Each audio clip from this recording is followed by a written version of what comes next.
Kush, who is one of our brand new live streamers over here on Tradecaster.com. We're super excited to be able to have him.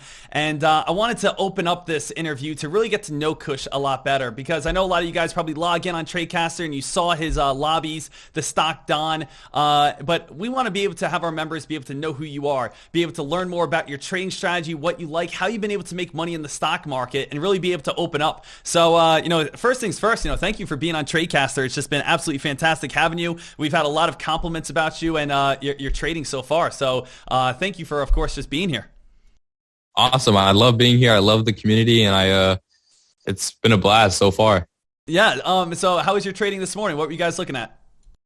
It was pretty good. We ended green, and a lot of the team had some small accounts. So I decided I'll do a small account challenge with them. I'm not going to stop trading my big account, but I'm going to trade both at the same time. So we came to the agreement to do that, and yeah, so I'm doing a 3K account challenge. We ended green on Monday. We ended a little red yesterday and green back today. And so we traded some SPX today, and we caught a 30% dump in about 30 seconds, and that's the trade we did today. We planned Tesla. So we planned Tesla calls. It didn't really work out in our favor, and so we didn't take the trade. We played a little bit safe since we ended red yesterday. We came, executed, and caught 30% on SPX in about 30 seconds. Ah, well, so you're an options trader, right? That's all you do, just straight options? Correct. Yeah. So I do options, vertical debit spreads, and occasionally some SPACs, which I'll do with shares. Okay. So I know a lot of people just want to know about you. I want to hear your story, and basically, how did you get to the level that you're at now? Because you trade for an investment firm, just being the head trader for options. You're able to have all this kind of success in your option trading, and people want to know, how did you get to the level that you got out now? Can you tell your story on how you got into trading, how much you've been able to make through your option trading, where you're at now, what are your plans and future goals? We just want to hear a lot more about you and understand, where you developed your strategy from. For sure, yeah. So I'll kind of break it down in a timeline of how I started to where I am now. So when I was in 7th grade, well, first of all, I've always kind of been a little bit of like a hustler. Like in 6th grade, I sold candy. From 7th grade to 9th grade, I sold shoes. But when I was in 7th grade, my dad told me about trading, and he was like, hey, you should really get into this. And by the time you're in high school, you'll be able to get any car you want, right? And then I was like, I'll think about it. I never really acted upon it. And then in 9th grade, I was like, okay, well, I've been selling candy. I've been selling shoes. I had about 40 grand saved up, which was quite a bit. But at that time, I wanted a new car, and the cars around 40K was, I was looking at a Honda and all that kind of stuff. And I was like, well, I'm working my butt off. I don't really want a Honda. So what can I do to, just level up? And then I looked into trading, and I started getting into it, downloading the stocks app on my phone from Apple, just, looking at Robinhood. And I started looking at these big companies, blue chips, of course, Apple, Tesla. And then I downloaded this app. I don't know the name of it, but it was like a paper trading app where they give you simulated money. And so I was looking at Robinhood, and I was trading on this app. I didn't realize that it was 10 minutes behind. So in a week, I turned 10 grand to 700 grand. Just trading 10 minutes behind on the app. And my dad's like, "No way you can do that." So I was like, "Well, I did it." And then so what we did was he opened the brokerage account with me with Merrill Lynch the very first time, and I put half and he put the other half. So I had 25K starting balance. And then my first day I traded Apple. I was trading shares, and I made $110 with my first trade on Apple. And I was like, okay, this is pretty solid. It's not the, 50 grand I was making a day with my paper money, but it's some money. And then I got into it, and I was like, well, really, this isn't ideal for a brokerage for me to keep trading. So I switched over to TD Ameritrade.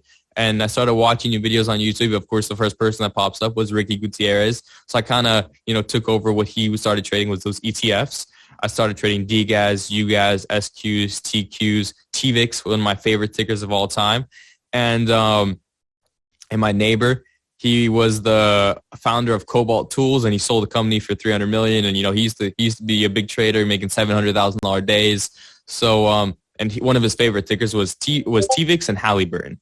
Right, so those were the tickers I was looking at. I used to call it months in advance, and so I was just day trading those, and it's actually quite funny. The first time, for about a year and a half, I was using a line chart, not even candles. I knew of candles. I just didn't really know how to read it or learn how to read it. I didn't care for it, right? Because I was already making money. And yeah, so within a month of that 25K, I turned into 100K using ETFs. Of course, I didn't have any risk reward or risk management at that time. And after that, I started going within, 3 months, I had 400 grand. I started really racking it up. I didn't actually withdraw anything. I just kept the whole thing in the account, kept doing it. And then my cousin introduced me to options. I started picking up some strategies on my own, and I learned the rules about options from him and how different it was, right? So when I was trading the ETFs and shares at that time, I was learning that, I'd have to dump $40,000, $50,000 into a position to make $1,000, $2,000. Again, those were 3X ETF, those pro shares. So, I was making a little bit more, but, and then when I jumped into options, I was like, well, wait, I get 10% return in 20 seconds, 30 seconds, maybe a minute. So when I was using the same capital I was using with shares to now going with options, I was just making way more. So within a month, I made $150,000 of profit in options. And I was like, and I wasn't using much at all. And I was like, wow, that's pretty good. And then came the downfall, right? Everyone has that downfall that occurs in their trading journey. And I lost about 50,000. So now I had 100,000 options and I had 400K that I previously had. So I had $500,000, right? And this was all at like the age of 15, 16 years old. So of course I didn't really tell a lot of people what I was doing. I just stayed under the radar and everyone just knew I was trading, but no one really knew how much I was making. So what I did was only until I started options was when I started posting on social media and all that kind of stuff.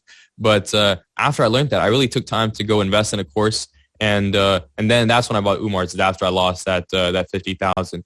And then I bought the SML course, learned from it, kind of took my advantage of the community that there is, learn from everything. And after doing that, I was trading a little bit. But I noticed like I wasn't only using support and resistance because I didn't have a strategy. So then that's when I got into indicators, because with Umar's course I was able to learn candles, but with all the other shares I was swinging them, and pretty much I just look at the daily chart and try and find a pattern. And I'd look up patterns and research patterns, and that's how I'd trade. But I never really did candles, never really used indicators, and I didn't really know what they were when I was trading shares. So I was moving into options. Umar, introduced to RSI, MACD, EMAs, and that's kind of what I used to build my foundation off of. And then I, formed my own strategies, and ever since then I've been so about 2020. It's kind of when I started options, really just getting into it, and so. The entire year of 2020, I think I closed 2020 with $1.5 million in profit that year. And then the year after, so 2021, last year, I closed with $3 million in profit total. And I ended up getting that dream car that I really wanted. And yeah. So what was the dream car? So I ended up getting a Lamborghini with my dad, Lamborghini Huracan. And I got just this past March, I bought a Mercedes Maybach. And my dad also has a Mercedes Maybach. So I had it on my wallpaper since last August, the Maybach. And now we have 2 Maybachs in the driveway with matching plates. That's kind of crazy. That's kind of crazy when you think about it. I mean, growing up, me and my dad, we got matching Jets jerseys once, but Maybachs is a little bit of a different level. Yeah. So I want to talk to you about this, okay? Next week, for myself, I'm going to start trading options, okay? Mm-hmm. And okay. I've been trading shares for the past 10 years of my life, just buying straight shares, doing that. And I started with $2,300 when I was at the age of, I believe, 19 or 20. I've been able to grow it on up, been able to make over $1 million in the stock market just by doing shares, learning all these strategies, being able to know patterns and indicators and teach and do everything that I've done. What is the transition going to be like when I go from shares to now trying something that I really haven't tried before? What is that going to be like for me as I go from shares to option trading? You're never going to want to trade shares again, because you realize the ROI that you make is it kind of puts you in a little bit of a loophole where even though you were making money previously, you won't want to go back, because one trade 20%. What it would take for you to get 20% on that one trade. It's like Tesla, for example, right? If you're making 50%, you just place your stop loss. well, shit, I was making 50%. So I'd say the biggest thing going into it was, and the best thing to do was just size down. So like right now you might be putting, 100,000 per position. I'd say when you're going in, put like 15, 20, right? Just kind of get used to it. And the biggest thing I can say, and this comes with trading for a fund and being a fund manager myself, is preservation of capital. That's like the number one thing I preach, as well as, in my room as well, for everyone that's there, is I'm always placing stop loss. So today I was up 15% in one play on SPX. I placed my stop loss. What happened? Literally the next candle hit stop loss. And if I didn't, I'd be down like 30, 40% if I didn't place that stop loss in the span of 2 minutes, right? So stop loss is like the best thing I could preach. And, worst case scenario, you don't lose any money. So what I do is like, if I'm up 15%, 12%, 10%, 8 to 10%, I play stop loss at break even, right? When I'm up 12%, I play stop loss at a little bit of a profit. And then, yeah, that's like the number one thing I can preach. So my strategy, I know there's option traders that go for hundreds, 200% gains every single day. My strategy is plan everything out. I plan everything out in the morning. So if you go to my room, I have a little watch list thing, right? Where I could, and I share it with the chat every single day. I have my trigger for calls, right? Which is longing the stock. And I have my contract prices, which I would buy. And I have my PTs, my profit targets, right? Every single thing is mapped up before market even opens. All I have to do is execute. That's literally it for calls and puts. I have everything executed. If those levels don't hit, they don't hit, right? If those levels break, and then another rule I have is I don't trade first 5 minutes market open. It's too wicky. After that, it's fair game. So as long as everything goes within there, everything's mapped out, I follow the plan, walk away, and that's been working really well. So let me ask you this, though. So shares, I'm putting in a large amount of money, but I can make a large amount of money. Options, you're saying I could put in the same amount of money, make even more money. Now, could that also represent that I could have a bigger loss if I don't know what I'm doing? No. So in shares, you could go negative. You can run into margins, all that kind of stuff. So in options, the most you could lose is the amount you put in, right? So if I put in, Premium. $5,000 in a play, the absolute most I could lose is $5,000. Now, here's the thing. It's a lot of people say it's like super volatile to an extent, right? Because you're not going to lose $5,000 that day. There's like expirations. So there's expirations happen every Friday at the end of each week, right? So I normally play same week expirations. The further you go into expirations, the more volatile you get and the more expensive it will get. So I just do same week expiration. I'm planning on selling within a couple of minutes. So if the more contracts I could load up, I'm going to go ahead and do that, right? But for you to be down 99%, if you buy on Monday and you close at Friday on market close, depending on how much the stock moved up, you could still make a profit. So there is time decay involved and a lot of different factors. But normally, like if you're down on a play, you won't lose too much unless you're trading something super, super volatile like the SPX or Tesla, not as much. Just Amazon used to be when it was like 1,000 plus a share, or 3,000 plus a share. But yeah, you can't really lose that 99% that a lot of people say. So your risk reward is pretty solid. So with option trading, are you only trading, let's say, blue chips or these ETFs, or do you ever trade, let's say, something smaller? If we took a look at a penny stock, let's say KSPN, something that went on a very nice rip or nice run today, would you ever touch a sub $10 stock with options, or are you always sticking with ETFs, inverse ETFs, these pro shares? What should we be looking at? Personally, my go-to is just blue chips. I have traded before you guys and D-Gas, which are now delisted, unfortunately. But you guys was about $16 a share as natural gas pro shares. So I've traded it before. It's just I found the most success with blue chips. They always kind of move the same. So I like to have, and I think the best thing about that is every single day I could walk in, just choose 2 tickers that I've been trading for 2 months, and just say, all right, I'm going to trade these tickers, however, and I know how they move. Just trade those 2 tickers, walk away, right? So I have a very small basket of shares. At max, I have 5, right? It'll be like Tesla, NVIDIA, SPX, Boeing, and probably something else within that, like Meta, Facebook. I'd probably just stick to that bundle, blue chip tech, Netflix sometimes. And the reason why I do that versus the penny stocks that shoot up, 300-400% a day, and instead of getting options on that is you have to worry about the spread between the bid and the ask. Right. So sometimes the spread is, $2, and options, $2 means $200. It's very different. It's just the decimals moved 2 places to the left, so it's like it's by 100, right?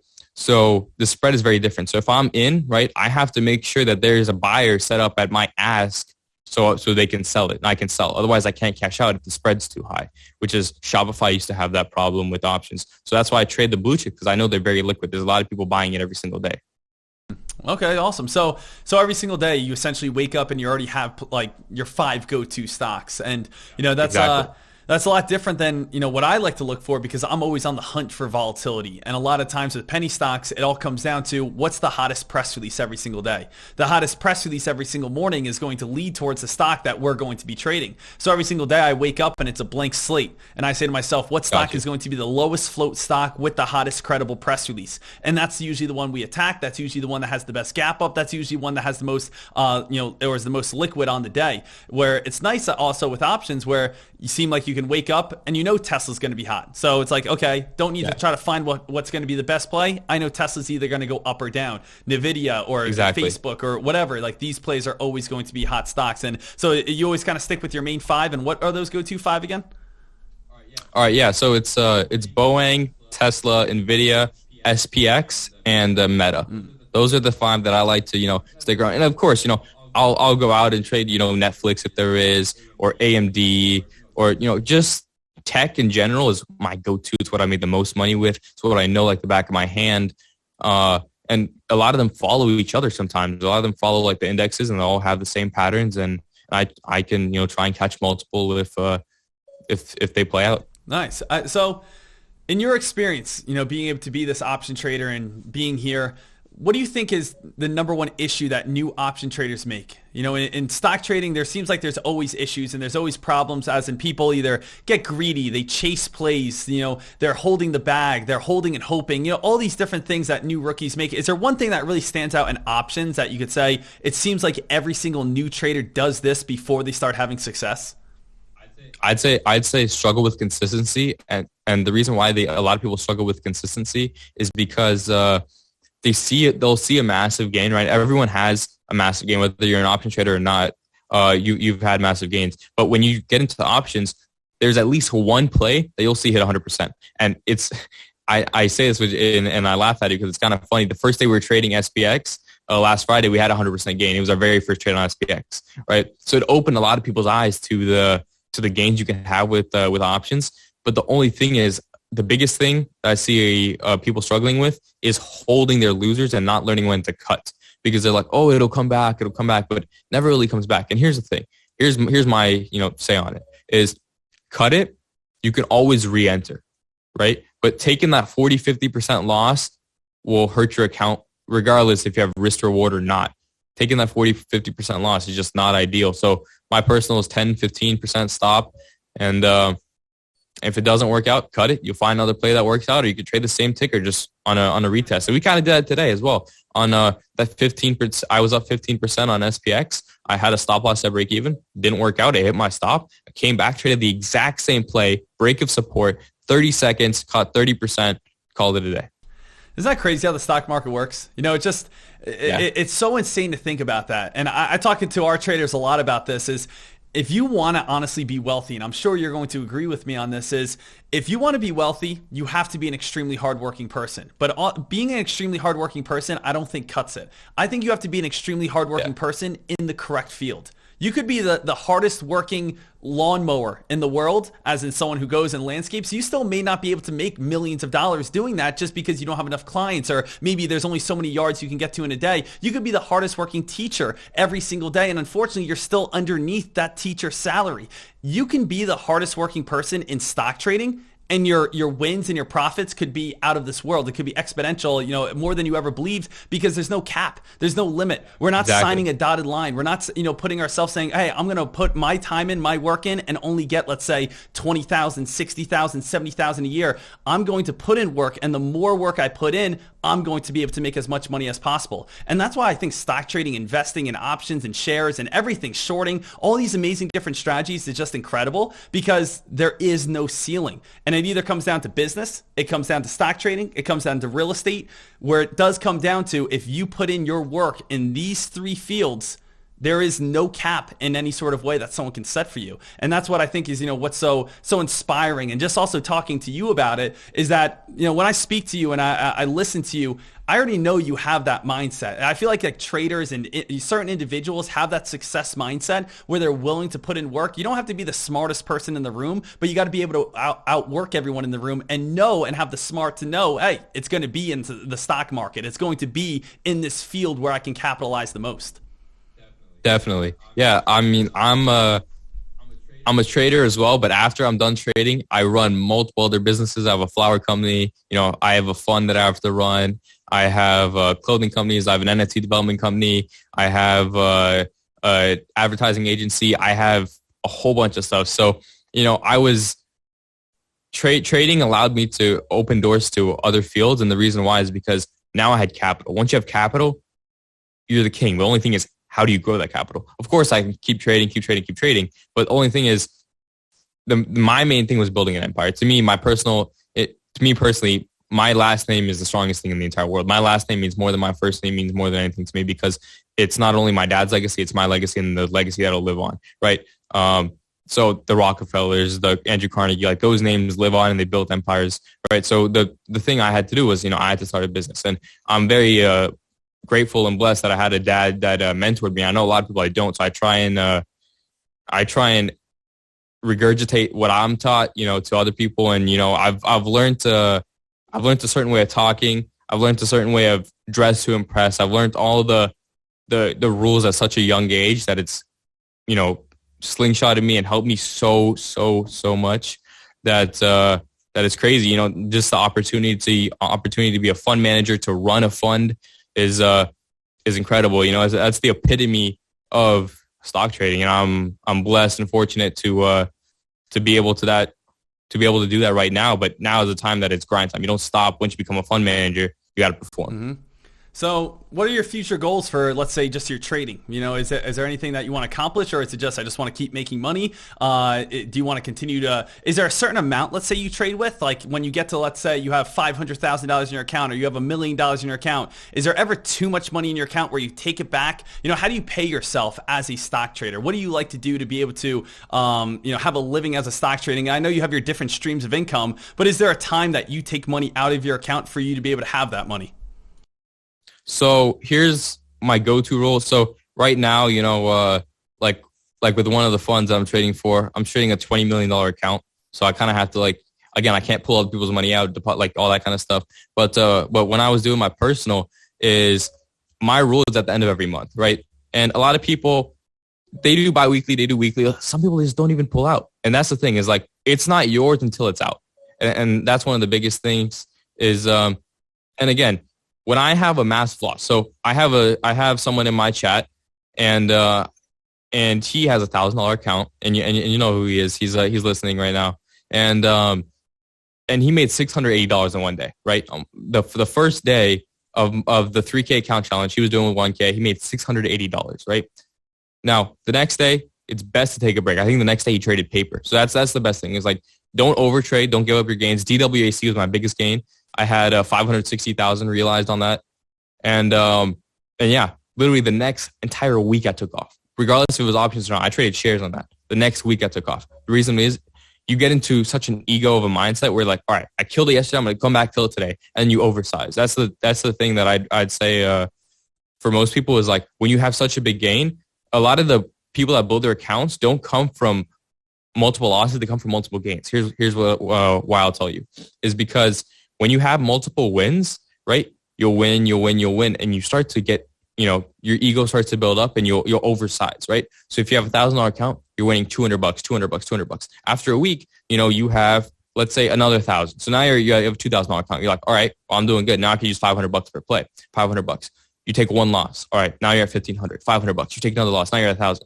And then you keep scaling in. You're wondering what's wrong, but you never reflect back and say, oh, it's my position sizing. He's no, my position sizing is fine. It's the plays I'm entering.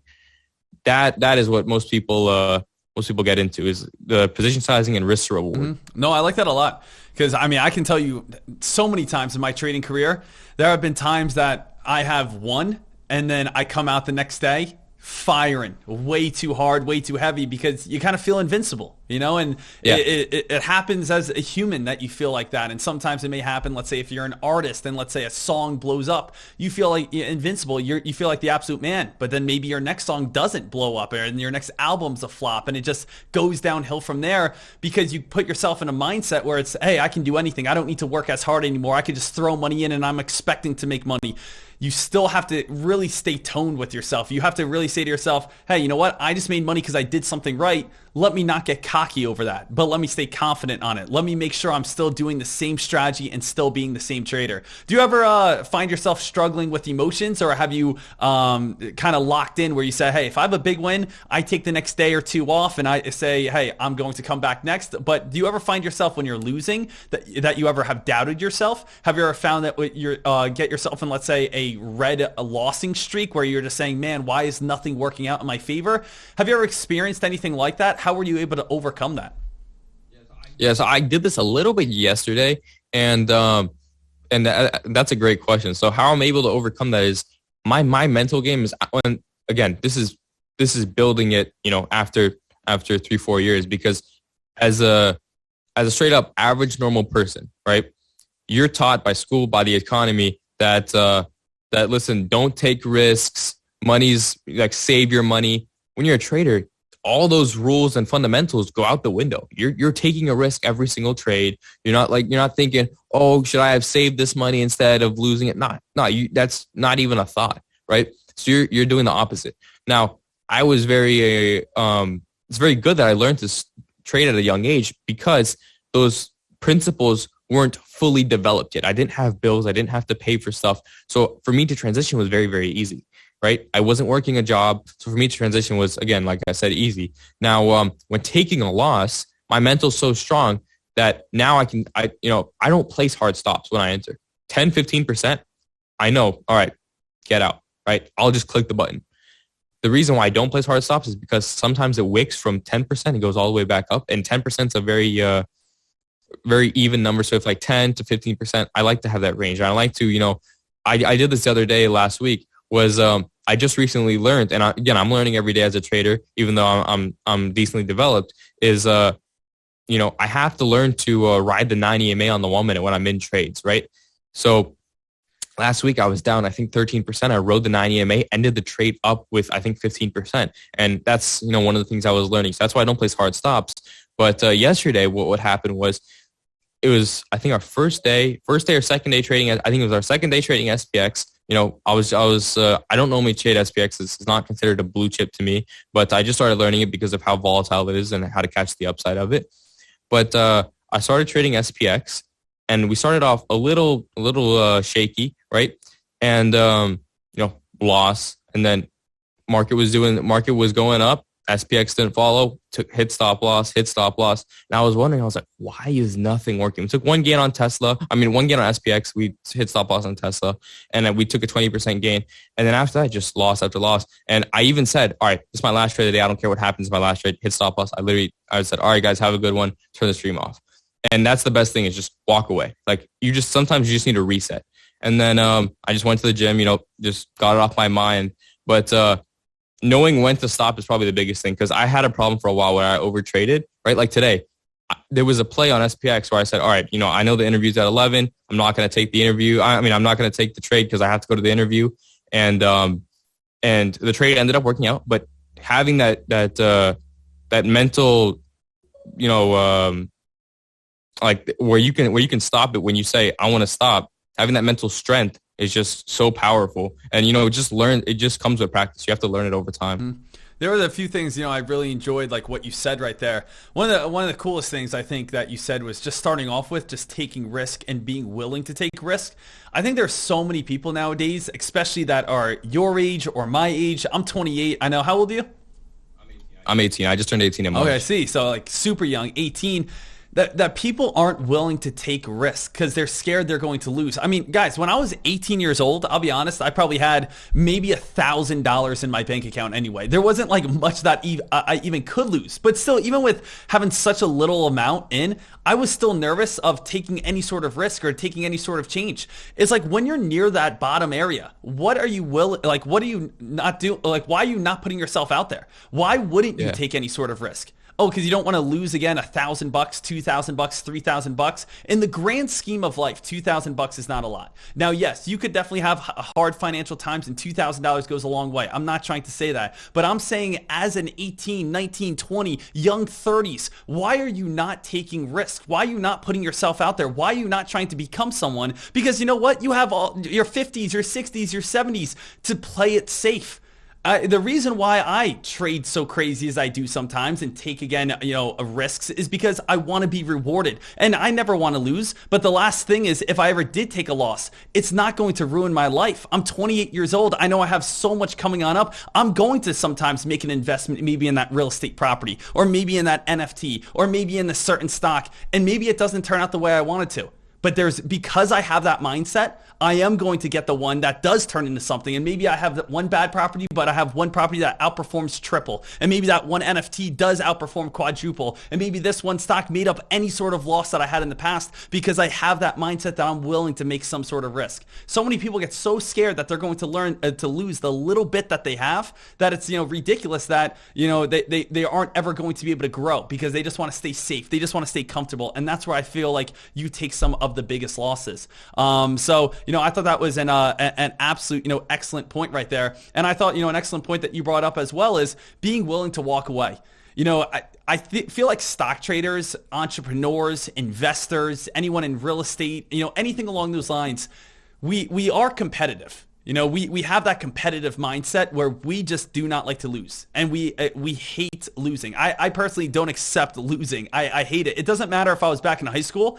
I hated losing. It doesn't matter if I'm playing Mario Kart with my family, on Thanksgiving. I hate losing. It's crazy. But if we're playing, let's say, Mario Kart or a game of Rummy, game of Goldfish, and I take a loss, I'll say, guys, just give me 5 minutes to be alone. And it's just because I just want to cool off a second because I'm so competitive. And I think the hardest thing to do is be able to translate that into stock trading, where 80% of stock traders lose, and you're saying, how can I beat the market? And when the market actually does take some money away from you, you have to either say to yourself, hey, the market got me today. Let me have the discipline to make sure I beat them tomorrow. Or you're going to be the person that starts digging a little deeper, digging a little deeper, digging a little deeper. And then you keep losing more and more and more until it really takes ahead of like all of your emotions. The stock market is essentially, to me, if you're playing basketball or football, it is the worst, let's say, smack talker of all time. You ever, let's say, line up against someone, someone's playing defense the whole time they're in your ear, just saying, oh, you're trash, you're trash, you're trash. Next thing you know, you're making mistakes because you're letting them in your head. You're dribbling off your foot, you're making bad, you're airballing everything, and it's the stock market right there.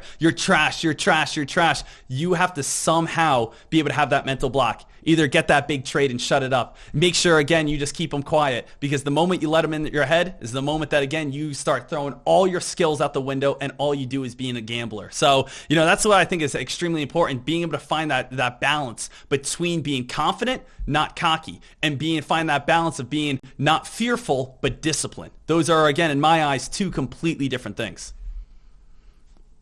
But so right now it's 11:49 in this market, and I know you've been joining us for the last 30 minutes, just going over. So what's your streaming schedule over on Tradecaster, so everyone can be able to jump on Tradecaster.com and be able to watch you live stream every single day, because you're full time now over on Tradecaster, which is absolutely awesome, and we're so pumped to be able to have you, man. Awesome, yeah. So I hop on every single morning at 8:30. That plan I was talking about, where I chart my entries and exits, that's what I start making. I go over everything. If anyone has any questions, it's kind of where I choose my tickers on what to trade for the day. Even though I trade the same stock, I only really trade 2 to 3 tickers a day, but I'll have the bundle of 5 to choose from, right? So 8:30 to around 11:30, 12, that's what I trade every single morning. And yeah. And everything you do, obviously, you're live commentating, showing your screen exactly. and helping traders be able to understand, because I know there's so many different chats out there, which is just a chat. But the thing is, people are able to interact with you, be able to learn from you, ask questions, and you're right there answering everything for them. Exactly. Yeah. It's kind of been like a family where, like, I've been able to see, some traders grow from, penny stocks or shares to options, and they're now picking up stuff. And we just had, a couple of people hit their first $1,000 day, $1,500 days. And just through options and, the transition. And they've had such a seamless transition because they have a community. They have me. I'll go over a live example. I don't care if I'm in a trade. I'll pause my trade, place a stop loss, and go over the example. People have asked questions. We've helped each other. It's just, overall so awesome to see. I have some custom indicators that I coded. I gave it out. We had a guy today that gave his custom indicators out. And it's really just been an awesome community just to, be each other and play music, play song suggestions, just whatever people want. It's kind of awesome. Yeah, I know that. Hey, don't even start telling people to start giving me song suggestions. That's the last thing I personally need. Okay, I throw in a little song, everyone starts yelling at me. All right, so hey. Thank you so much, Kush, for joining us today. And obviously, I always like jumping in on your stream as well from time to time when I can, watching you live stream. And I know you're building an awesome community over there. So, hey, everyone over on Tradecaster, everyone coming over to Tradecaster, he's live every single morning doing his option trading. If you guys want to learn more about option trading, make sure you guys join his, again, community right here on Tradecaster. But, Kush, thank you so much, man. And we'll see you over on the live stream. Thank you, Sean, for having me. Everyone take care. Have a good one. See you guys tomorrow. See you, man.